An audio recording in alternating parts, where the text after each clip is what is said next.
Good morning. Sunday morning.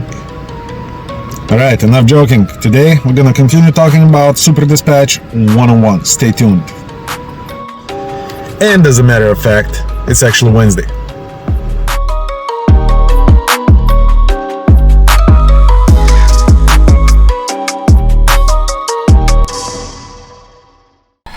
This is a Super Dispatch 101 series, part 2. So let's talk about a couple of things. How do you actually find a better load? Again, as a one-time solution is not going to help you a lot, but if you're consistent with it, if you can carry on doing it again and again and again, you're going to have a lot of lucky days. So let's look at the situation. So for example, here I have let's say you have a truck in St. Louis, or you are, as an owner operator, dispatching yourself, and you are in St. Louis, Missouri. Here's what I would do. Again, depending on the situation, depending on how hot the market is and what you're trying to achieve, but let's say the market is so-so and you're still looking for the best deal possible. So you're in St. Louis. First of all, you post yourself in St. Louis, and at the same time you search a certain radius. I would usually search about 150 miles. Again, I'm gonna do a video about deadhead miles and how it doesn't matter how much deadhead you have. If it pays enough, nothing else matters. Now, you post a truck here in St. Louis, Missouri. This is your concentration area. This is what you're searching for. So 100-mile radius around St. Louis, Missouri. Now, what you want to do, you want to be like a fisherman who goes to the shore, and then you have, let's say, 5 fishing poles or 2 fishing poles with 5 hooks each. So now I would post myself, or the truck, the same truck that I have in St. Louis. I would post it in Springfield, Illinois. I would post it in Hannibal, Missouri. I would post it in Jefferson City, Missouri. I would post it about 100 miles south of St. Louis. I would post it somewhere between I don't know, Paducah and Evansville, Indiana, and I would post myself in Effingham, Illinois. Alright, so I would not concentrate on those areas. I would not concentrate on those areas as my search, because that's just going to be, the attention is going to be too divided. I'm still looking for my nice 100-mile radius around St. Louis, Missouri, right here, and all those posts are just bait for a broker.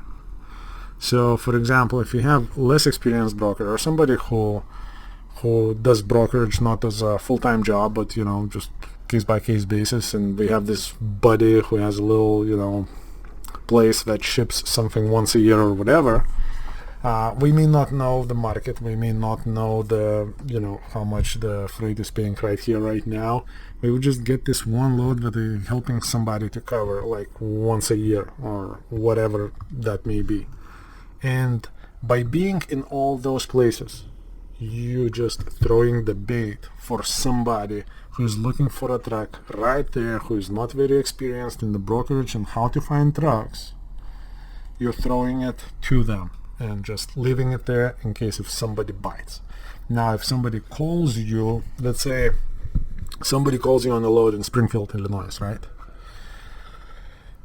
You're not going to tell them that your truck is in Missouri, in St. Louis, okay? What you're going to do, you're going to say, all right, you know that it's about, what is it, hour and a half ride from St. Louis to Springfield, right? Hour and a half. So what you're going to tell them, my driver is almost empty. Here let's say we're calling you about the load in Springfield. You tell them, I have a driver right there in Springfield, because that's where you posted it. But it's going to take him hour and a half to get there. So what you're going to do, you're going to say, he's being unloaded right now. I just spoke to him. He has just a few pallets left. Then he's just going to swing by to the gas station, get some fuel, and he's going to be on the way. So the ETA, 2 hours. That's it. You buy a peace of mind from the customer, so we know, okay, the truck is right here, so it's not going to go anywhere. And when you negotiate the price, you just include all the deadhead and everything else, and you get whatever you need. If you are searching right here, right, just in St. Louis, and you have a broker, and again, this is just an example. Don't use those specific cities in that specific way. This is just an example. This is how it gets done. Let's say you posted your truck in Springfield when you don't have a truck in Springfield, and it's your lucky day. Let's say on that day there is no trucks here, and some not very experienced broker or customer is looking to cover their freight right here, and we're only searching 20-mile radius. We never see all those hundreds of trucks right here. And we're like, oh my God, there is no trucks. And here you are, throwing them the bait. If we knew there are hundreds of trucks right here waiting just to grab it, we would just search bigger radius and we would do it for way less. But now, when you do that consistently, here and there, it's just like fishing. You know, you can go fishing every day, but you're gonna have a big one only once in a while. By doing that, you're gonna have quite a few lucky days a year per truck, and you know that counts. Just to make a point, let me give you a pretty interesting example. I had a truck right here in Salt Lake City, Utah. It was a potato season, so I was expecting to get something good from around here in Idaho, or like northern Utah, or you know, Twin Falls, Idaho Falls, somewhere in here.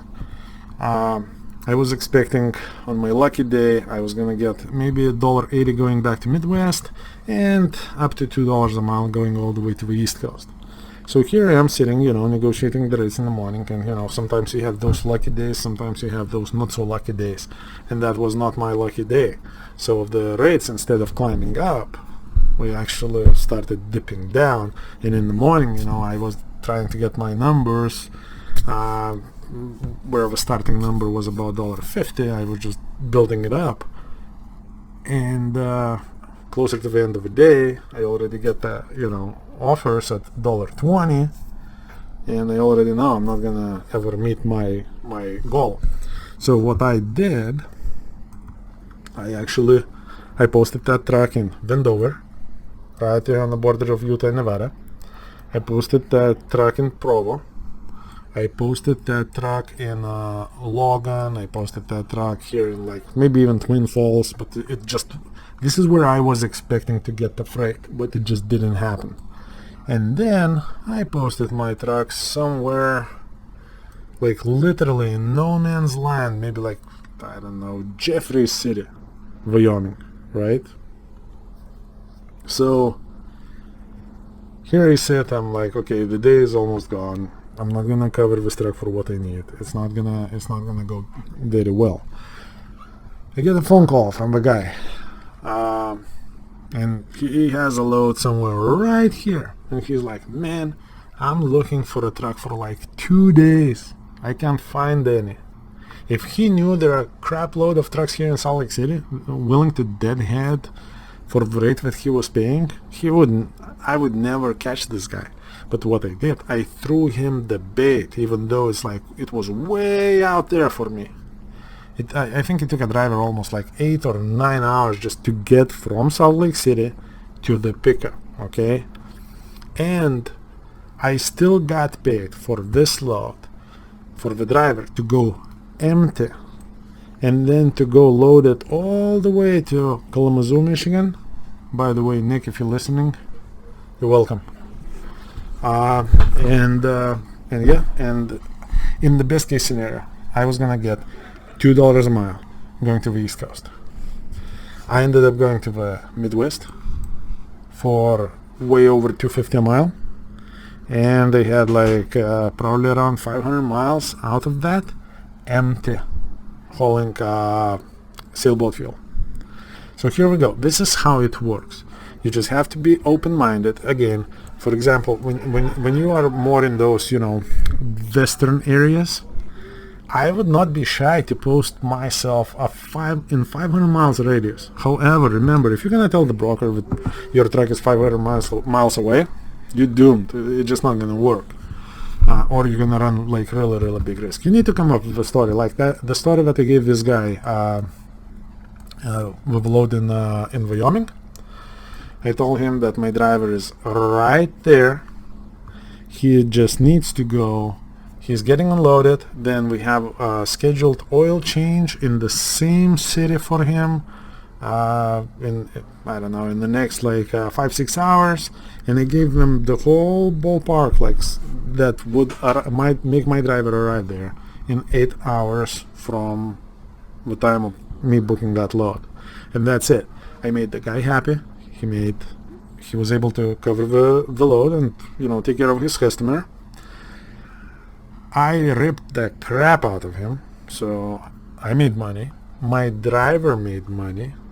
Everybody had a blast. And if I would be just stuck with my Salt Lake City,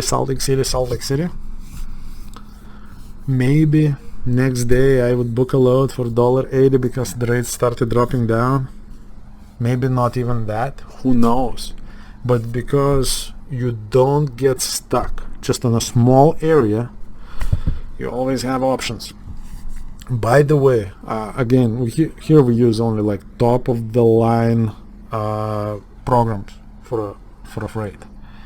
I've heard that the very basic option of DAT 360 is not allowing you to post multiple trucks or to do multiple searches. So what you want to do, you know, you might just want to be the top-notch DAT power or whatever it's called. I'm sorry, I'm not dispatching these days, but you know, the top of the line DAT, because that extra cost, you're gonna book a load or two like this a year, it's gonna be so well worth every penny that you spend for it. And again, I'm not promoting no DAT or anything. Nobody is paying me.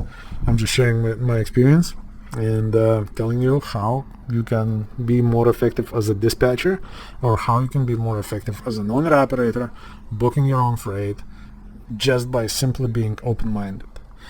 Alright, so that's pretty much Dispatching 101 part 2. Hope you enjoyed, hope you learned something.